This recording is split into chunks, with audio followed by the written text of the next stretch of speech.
Hello, everyone, and welcome to Jump Up Supercast, the only podcast that will be covering news throughout the entirety of summer. I'm your host, Muzzy, and joining me today is Brandon. I'm fucking wired, baby! Ills. Grand Upper. And Will. Hi. Who is not hosting today. But that's okay. No. Again.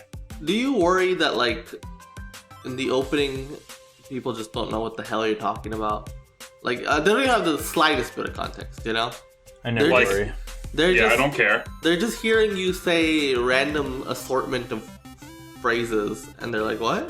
Well, what I said was from Streets of Rage 4, which came out this week. Yeah, it's a little mystery to solve. Oh, okay. Well, no, Right. but Brandon, what does it mean to be hardwired?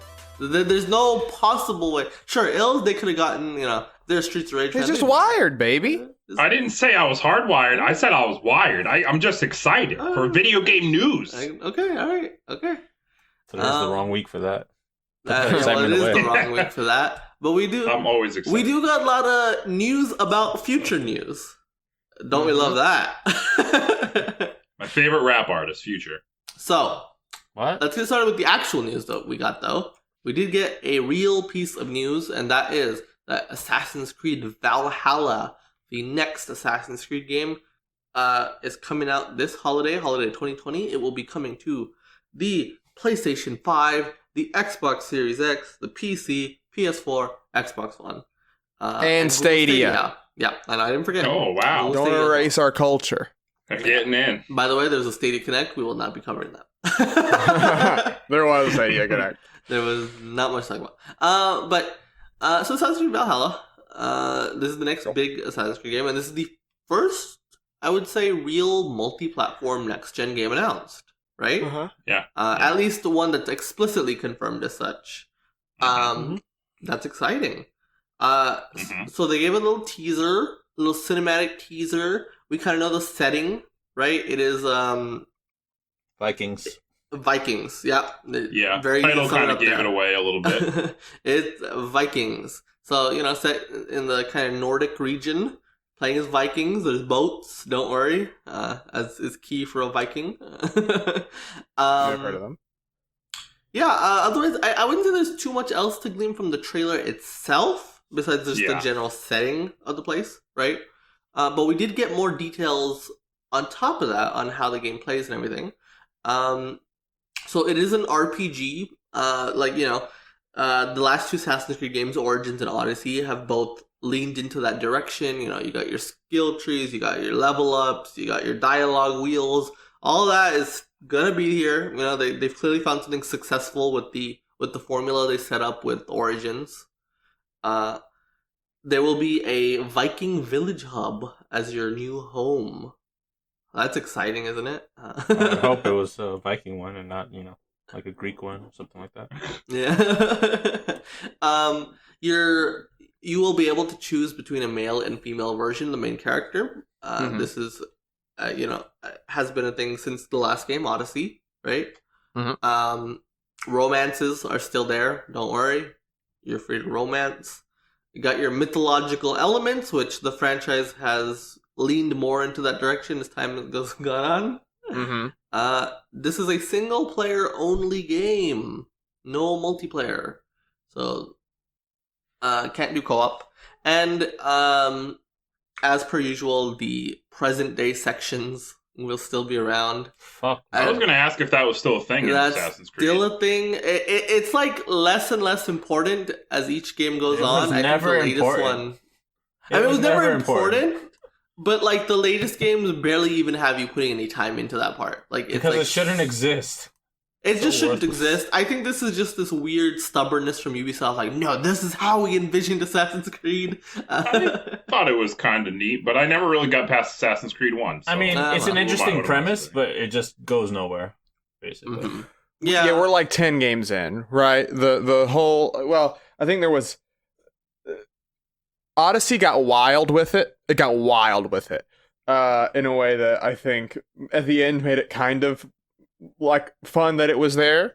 But it's purely there for the gimmick at this point, right? There's no like larger narrative that feels like it's being built up. Maybe that'll be proven wrong in Valhalla, but I don't think so. That's what they want. They want you to keep holding your breath for every other game, hoping there's a grand explanation. It's basically Kingdom Hearts at this point. Yeah, well,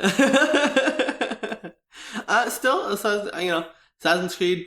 I would describe it as the best AAA junk food, right?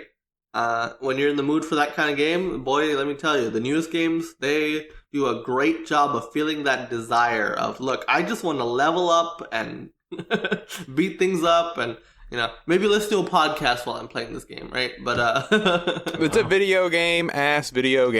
Yes, it is. Well, but to go back to the settlements thing, right? I think that's very neat.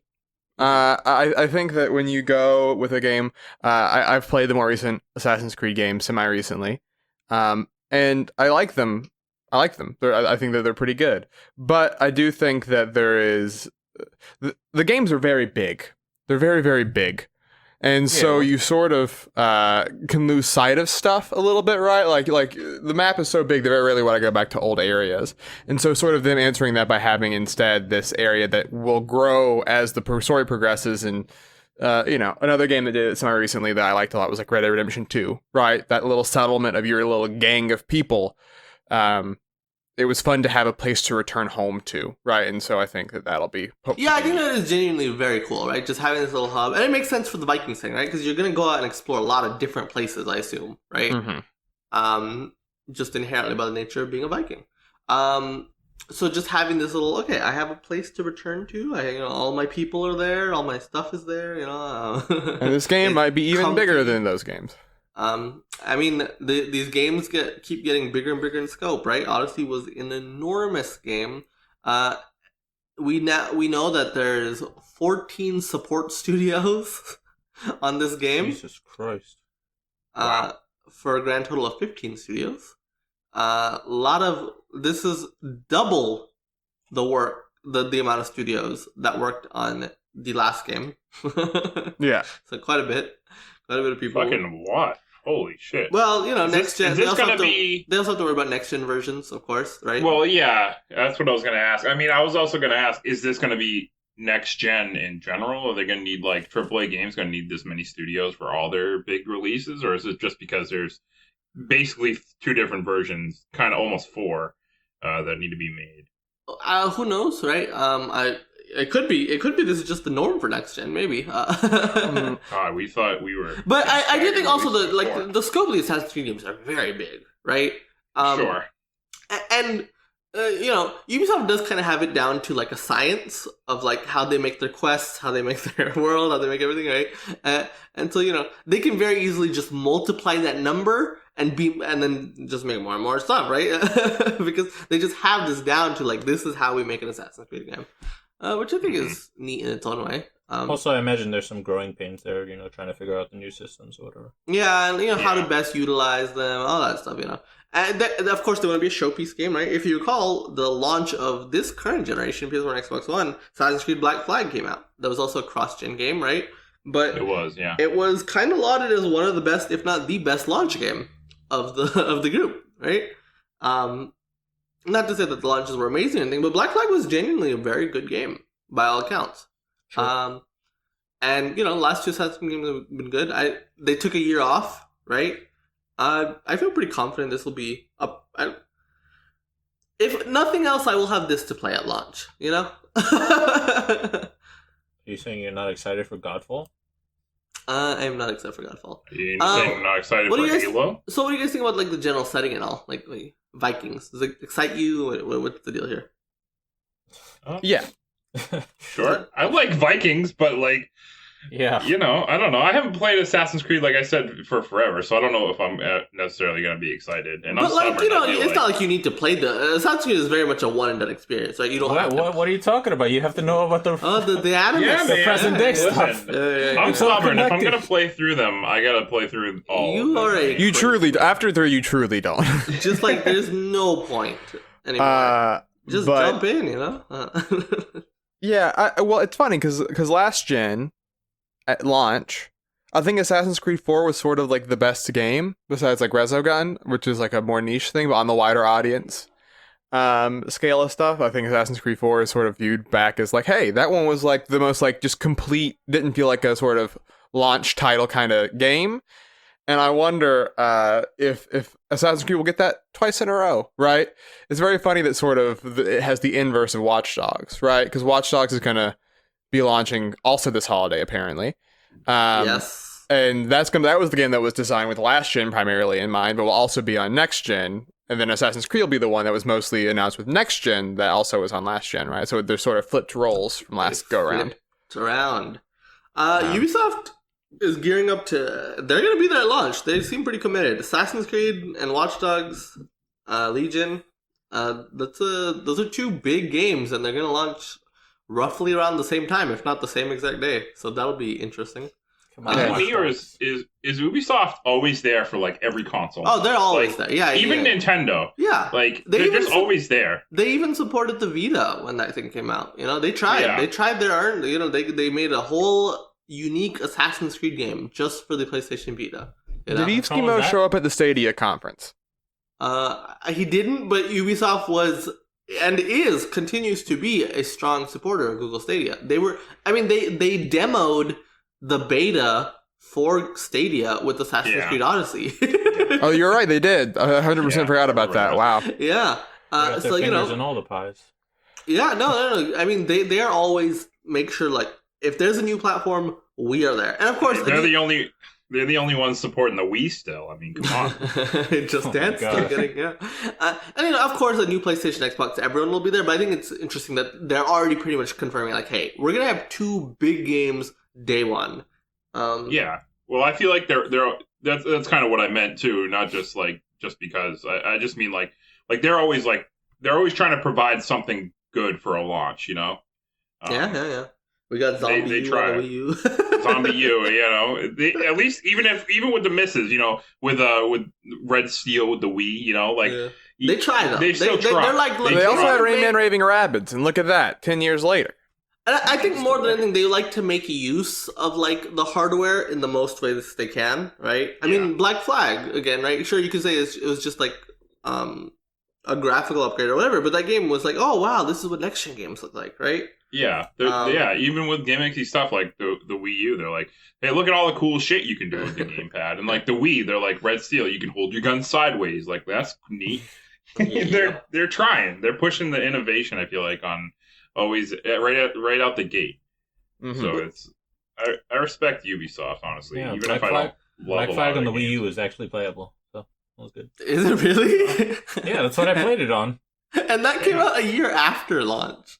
That was they were still supporting that thing way past the date where anyone should have been. Mm-hmm. All right. Well, if you want to see actual gameplay of Assassin's Creed Valhalla, though, next week, Thursday, May 7th, we are getting Inside Xbox, the next generation Xbox gameplay reveal. So, this is going to be an event inside Xbox. Microsoft is holding an event. They have clarified this is specifically for their development partners, their third-party studios, right? Oh, they did say that? They did. So no first-party stuff? We don't know if it's but it definitely won't be a focus yet. Okay. There's a reason for that. Because they will be doing a summer event all about Xbox game studios. So that's TBD. We don't know when in summer. That was seemingly going to be their E3, right? Mm-hmm. Of course, E3 is not happening anymore, so I would not pencil it in for that Sunday, June, whatever, right? It could be whenever. We'll see. I wouldn't pencil anybody in for that at this point. Yeah. But they will be doing so they don't worry, they do seem to be confident in their first party still. Don't worry about that. But first thing they want to show is third party games, right? And let's be real, that's the main sellers of both PlayStation and Xbox. These are the biggest deals, right? True. Just objectively. And this is the first time we're going to see real gameplay of games running on next gen hardware. I think that's exciting. That's a very exciting thing. Now, I was wondering what you guys' expectations, hopes, dreams. What do you want to see here? Well, I don't really get excited about things. I'm sorry. Well, okay. On the short list of things that we know they have partnerships with, right? Yeah. We know. I feel like Assassin's Creed's definitely happening, right? Well, they've That's the one thing we know for sure will be there, right? Assassin's Creed Valhalla. But they also have a partnership with Cyberpunk, which that showed up at Microsoft conferences the last 2 years, and they have that smart delivery, right, where you get it on both Xbox One and Series X. And then Elden Ring got announced last year, right, at the Xbox conference. The FromSoft game with George R.R. Martin. Have we seen anything about that since then? We have not. No. Not yet. I don't think so. And they were intentionally vague about the systems it was coming out on. It is a next generation game. Yeah. Yeah, so I think those are three big ones. Those are 3 big games out there, right? Assassin's Creed, Cyberpunk, Elden Ring. Anything else you want to see, hoping for? Like, I don't think Call of Duty's going to be here. Not that any of you would hope for Call of Duty, but I'm going to imagine that's still with Sony. I'm not anti-Call of Duty. I just don't play it. That's fair. Yeah. Any specific games you're like, I want to see this? I want to see that. Want to see FIFA. Want to see Madden. Yeah. No. They could be here. They're gonna be on one of the two. They always are, right? Sports games really popular. While I was being facetious there, but I don't know. I think it'll be interesting. I think the primary thing that's always interesting about next gen for me is when you have weird attempts at new IPs from companies, right? I feel like that oftentimes most happens when a console's in its first year or so. So, I don't know if Capcom has the capability, but, I oftentimes think about, like, Dead Rising, right? As, like, what a weird, cool thing that was a 360 exclusive, Yeah. And hopefully there's stuff like that. Yeah. I agree with that. I'm super into, like, just a surprise new, like, fun IP. Will any of these games be on Game Pass day one? Yes, all of them. I don't know. All of them is a lot.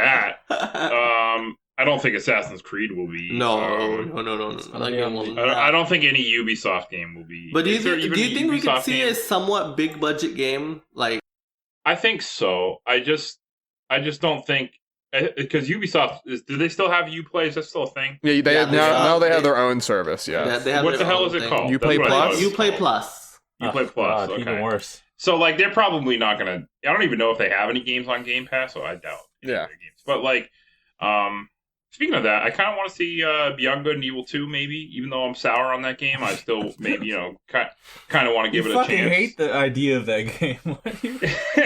I still want to see it. I still want to know what's going on. I still want to see it and what's going on. So I hate on it from afar. Listen, I'm gonna give it a chance regardless, but I'm sour on it. Has that been like 5 years since it got announced? Been longer than that if you count like the original announcement. But sure. Well, like the re-announcement, I want to say happened in like 2016 or 2017. It's been a couple years now. Okay. For sure. Yeah. I mean, it's gonna be like next gen at this point. It was kind of their big hurrah of like when they were scared of getting bought out by Vivendi. Yeah. Vivendi. Yeah. When that whole deal was happening. They had everyone come on stage, be like, "Don't fire us, please." Yeah. I feel like there's got to be some games that are getting announced that are like, "This is going to be straight on Game Pass." I was going to say some third party stuff. Do you think it'll be like an indie reel? Right? Remember how they had that Inside Xbox thing that was like, "Here's all these indie games, and at the end, all these things you just saw were going to be on Game Pass day one." Mm-hmm. Right? Because I feel like if indies are going to be at any showcase, it'll probably be this one, even including Sony stuff, right?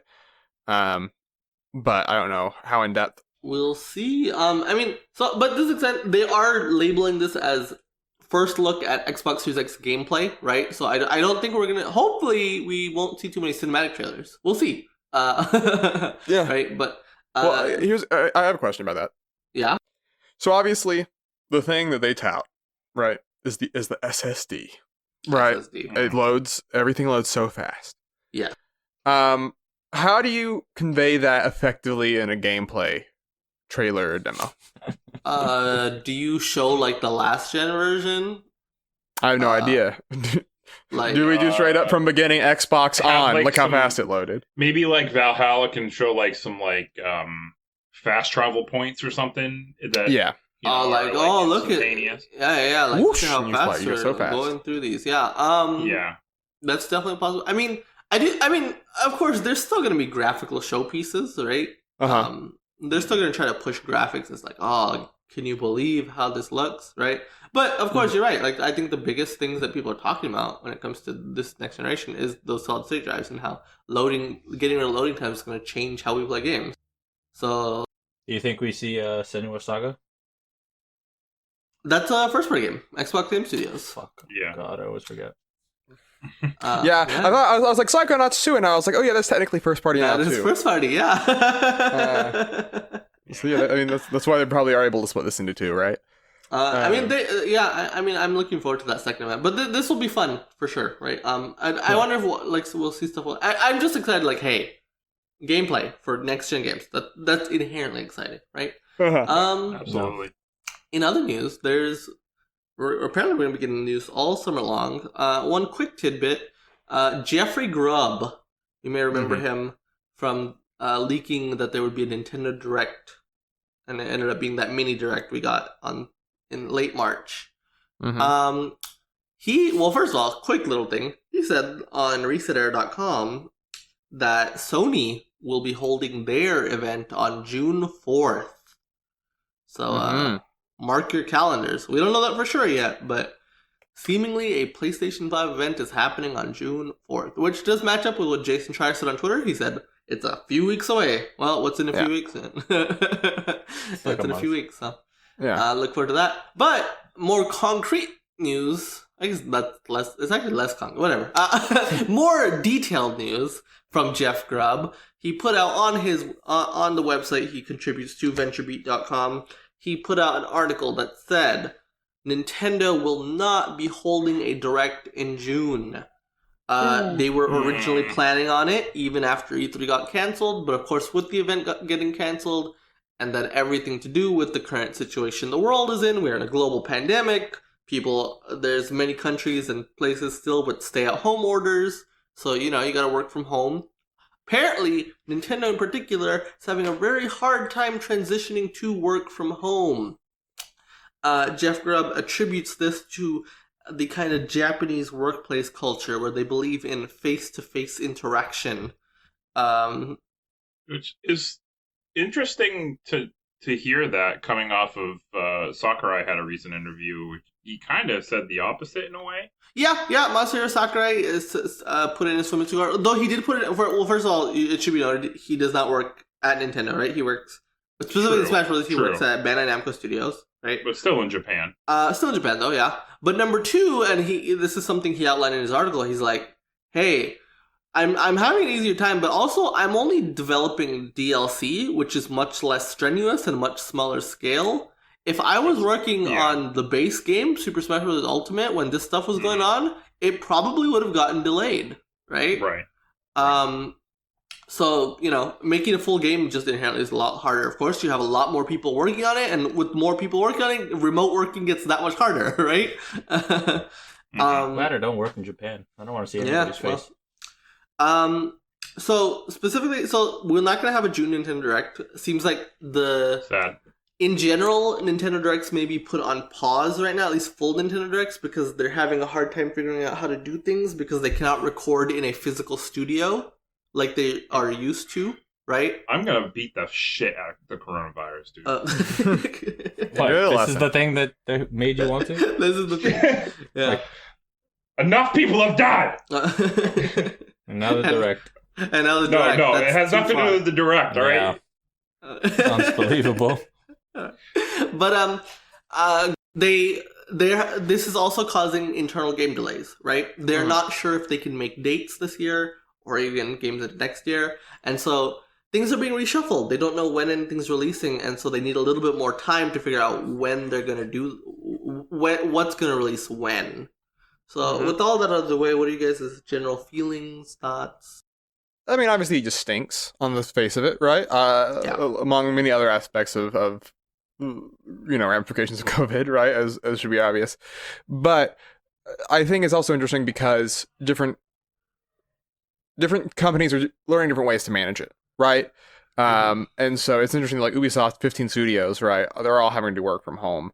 It'll be interesting, I think, when this is all done to hear about how all these different places have adapted or did not adapt and how much it changes long term.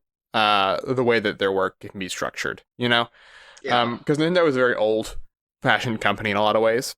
And so I imagine there was just a lot of facets to their development that maybe wasn't as ready to be moved to a purely digital format.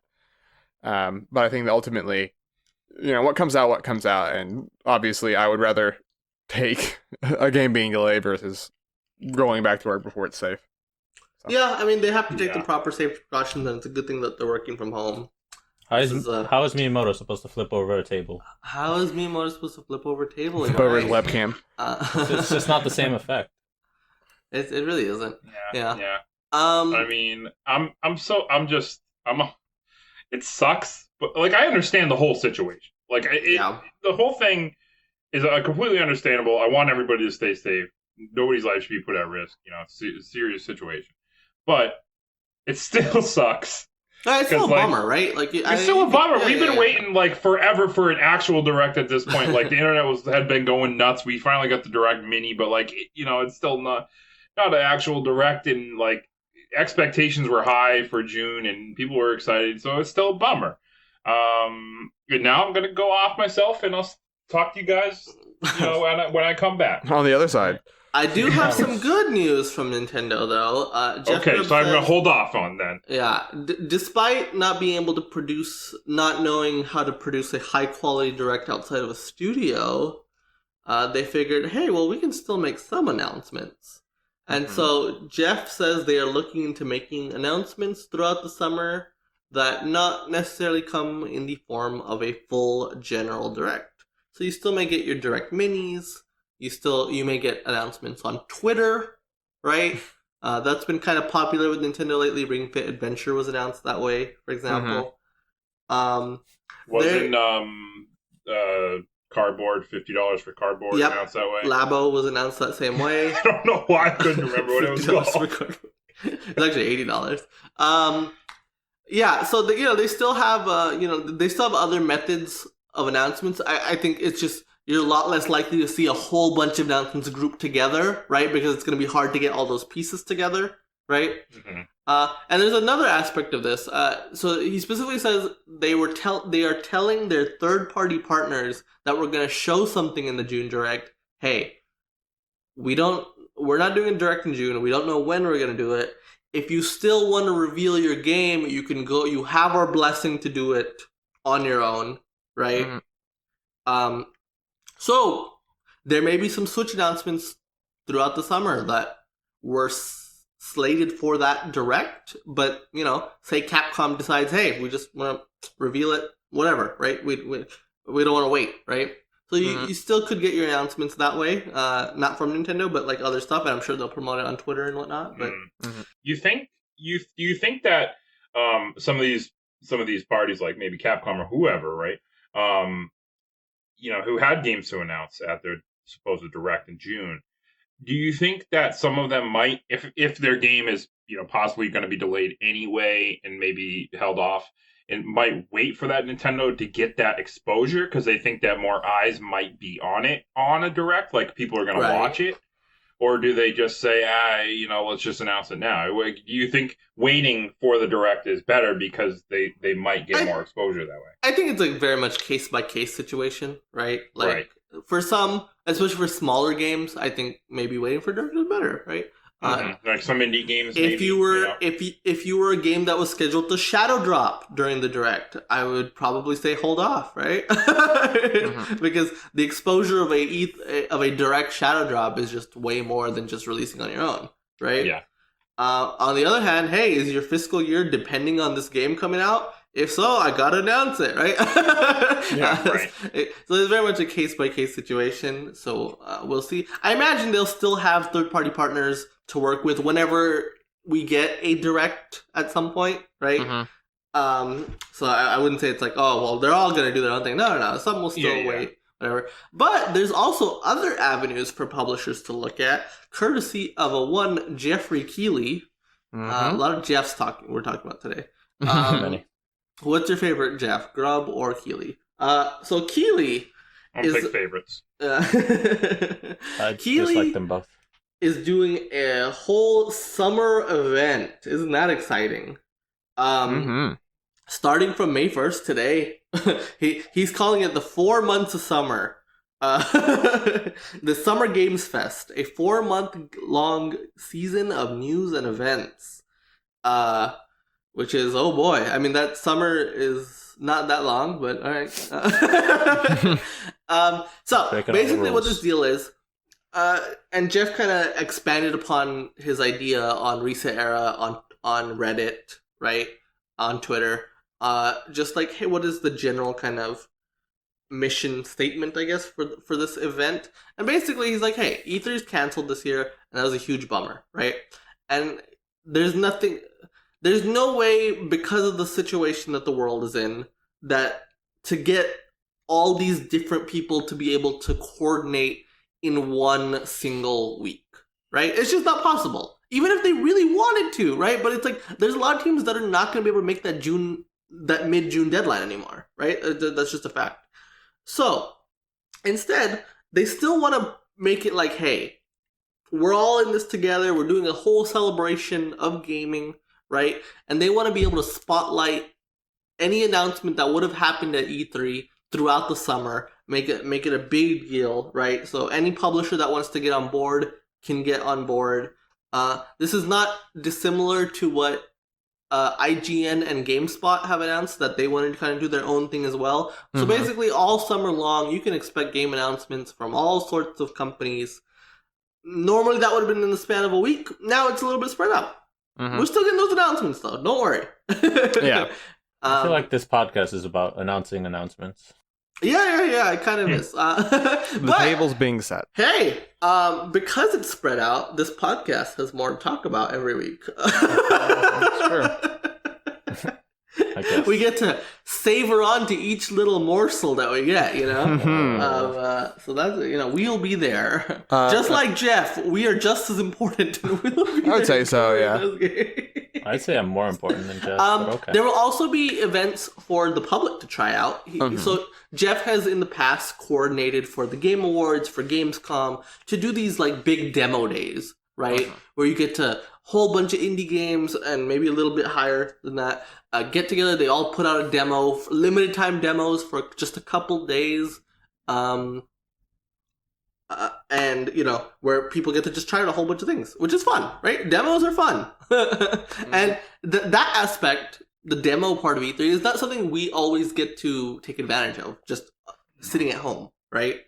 And, you know, just embracing the, hey, if this is digital, let's just go all in, right? Let's invite the audience to be as much of a part of this as possible. I think that is fundamental, right? And he also did clarify, hey, this is a 4-month-long event. Don't expect programming every single day, right?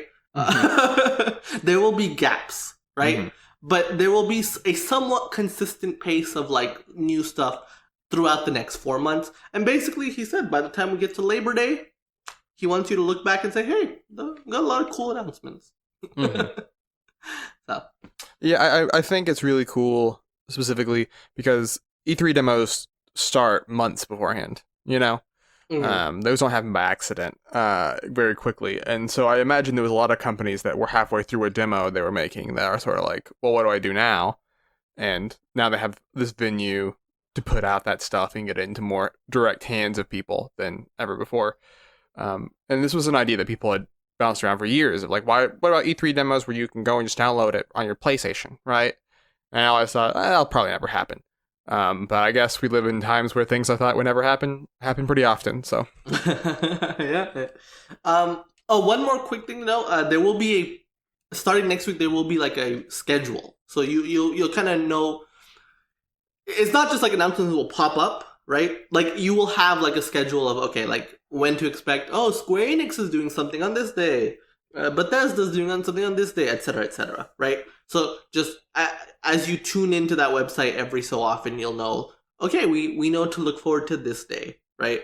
So I think that is a key part of it. Like you'll still have something to look forward to also. It's not just to be like, surprise, here's Batman. But yeah. Any other thoughts? You guys excited for this summer of games?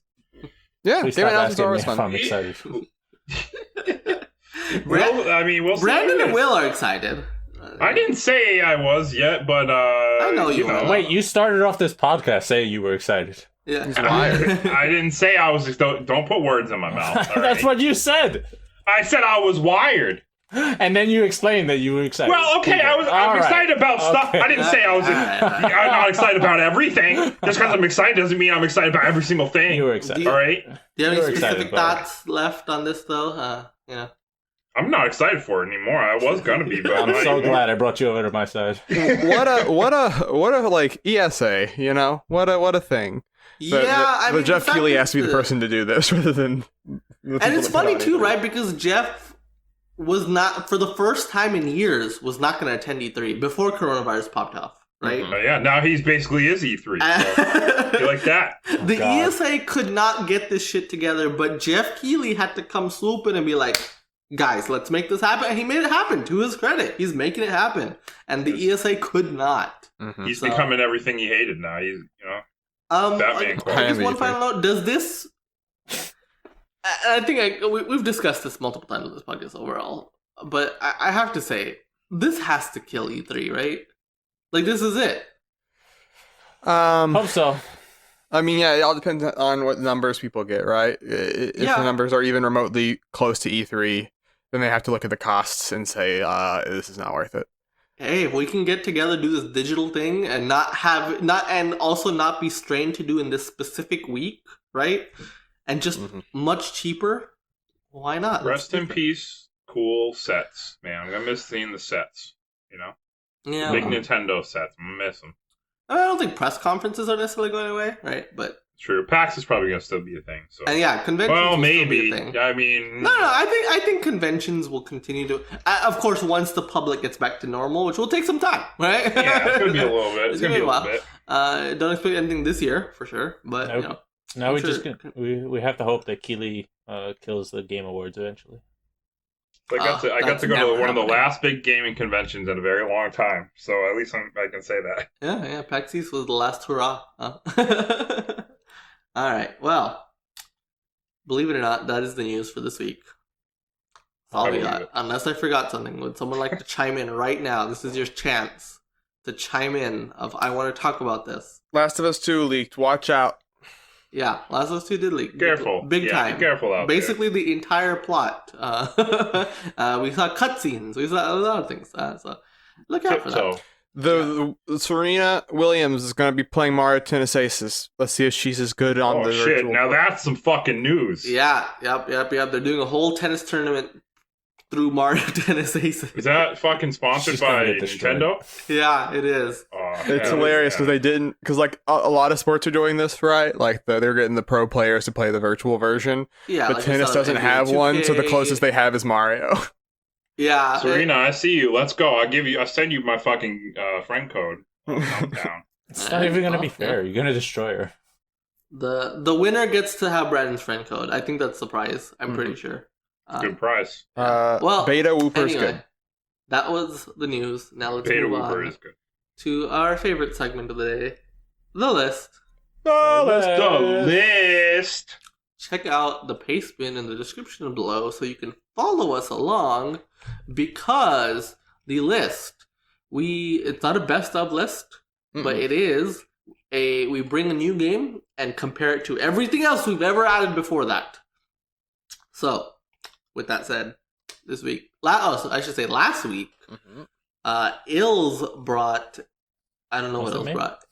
What did Ills? The First Samurai. The First Samurai. That's right. Yeah, the First Samurai. Got to number 158. Pretty low on the list. Yeah. We don't see that game. It's where it should go. With all of its fellow club members. Yeah, with all of its fellow club members. Shut the fuck up. No, I'm just always saying. Look around it. Look at how many club games are around. That whole section of list. It's not even a club game anymore. That's no, I know, but it's just like it's so funny that like it's just like club, Brandon club, Ills club. It was a club game at one point. Yeah.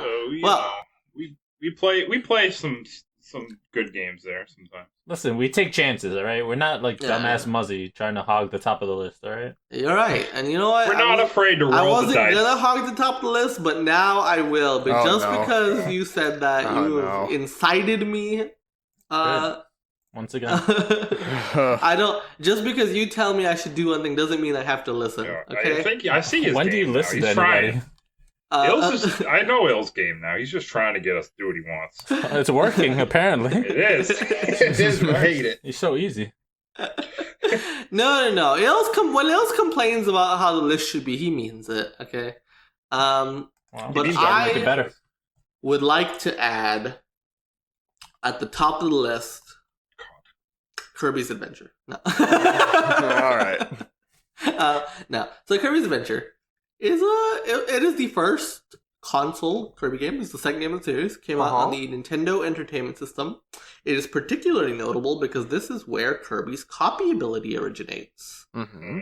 Isn't that exciting? Mm-hmm. Pretty big deal. Yeah. It is. I mean, it's a platformer. It is basically the last first party game on the NES, if not the last. It's pretty late in there. Well, it's not the last. I'm pretty sure Warriors Woods was the last. Oh, sorry, I apologize. Warriors Woods, but it was pretty late. It was very late. Pretty late. But you could see that in just. It looks very impressive for an NES game. Yeah, really. Maybe one of the best looking period NES games. Right. I don't know. It just looks like very good, right? I think this is where, in a lot of ways, this game is very much just an expanded Kirby's Dream Land, right? It kind of has the same 4 bosses, though they do add, Meta Knight is new. Mm-hmm. That series staple Meta Knight came from this game. But otherwise, it's got your Wispy Woods, it's got your DDD, Kracko, the Sun and the Moon. Oh, your staples are there, but it's just kind of expanded in every way, right? They also have a cute little world map that you uncover as you go. There's secrets in there. There's little mini games, a lot of fun stuff. A lot of these, you kind of know Kirby to do all these things. But this is notable because it was one of the first, right? They teach you how to draw Kirby when you turn the game on. They do. They teach you how to draw Kirby when you turn on the game. Yep, that's very much true. I think Kirby's Adventure might have the first twist I've ever experienced in a video game as a child. Oh yeah, King Dedede. Yeah. Was he so bad after all? He was just trying to save the day. Actually, yeah. Mm-hmm. This game, it's like, I wouldn't say it's best of the best or anything, but it's a pretty good game still. Mm-hmm. You can pick up Kirby's Adventure. Game. You can have fun with it. Yeah, for it to be the first game, it has a ton of copy abilities that are like, still the base of Kirby games. 25 years later, probably longer than 25 years later actually now, but yeah, and that alone, right? Like, I mean, that just changes up. It allows everyone's experience to kind of be unique, right? Of like, oh, I prefer to play with this power up. I prefer to play with that power up, right? Mm-hmm. Let you kind of customize your way of playing. And there's a lot, especially for an NES game. It's like, wow, this is. I mean, you have a lot of options here, right? Yeah. Which is neat. Also, the worlds themselves are very cool looking. They've got a good style to it. Mm-hmm. And they do a very good job. I think Kirby games are always criticized as being baby's first platformer, right? Mm-hmm. But I think Kirby games, and I think this is true with Adventure, it does a good job of balancing, like, yes, this is a baby's first platformer, it is. But at the same time, even if it's not your first platform, even if you're a seasoned platforming veteran, you can still have some fun with Kirby. You're still out there having a good time. I think it's hard to find that balance. You can get a game like Starfy. That game is for babies, and also if you probably won't enjoy it if you're not a baby, right? Mm-hmm. But Kirby is not. That is not the case for Kirby. Mm-hmm. Any last thing I'm missing before I decide where to put it? Not really. Song for the final boss fight is sick as fuck. Oh yeah. It's got a great soundtrack in general, right? Mm-hmm. Yes. Yeah, as most Kirby games tend to. Like most Kirby games, yep. So where would I put it is the question. Now, this game has been outclassed by a lot of different Kirby games, I would say. Yeah. But it's still a very good game, right? So I still think it should be decent still. I want to put it, my gut says, okay, well, where's Kirby's Dream Land? It's definitely better than Kirby's Dream Land. Kirby's Dream Land, I think it's actually pretty low. 140. Yeah. I would say it's a fairly big upgrade over Kirby's Dream Land. Yeah, absolutely. I mean, it takes more than fucking 20 minutes to beat. Yeah. This is true. I would put it in the Marvel Ultimate Alliance 3 area at about 120. I would put it right above Shantae, but below Scott Pilgrim. Yeah, I actually like that. Actually, I think it's a better game than Shantae. I'm fine with this. Yeah.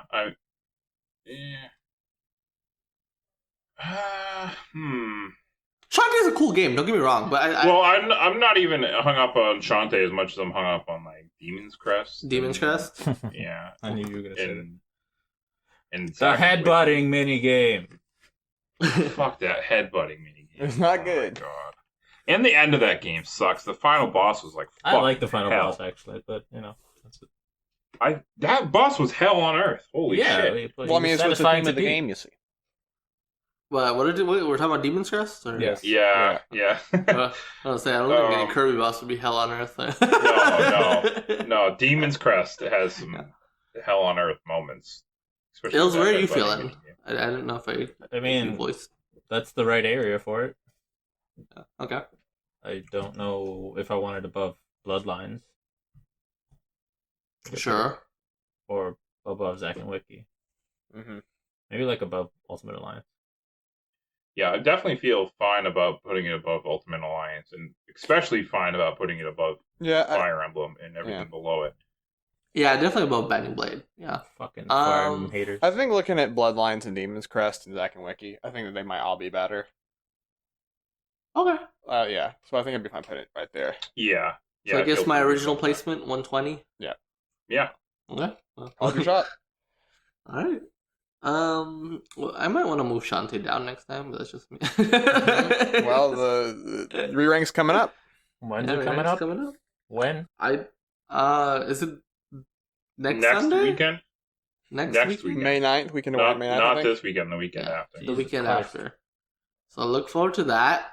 Who wants to do the plugs? I'll do the plugs. Brandon. And then Ills, you get to say the final phrase. Okay.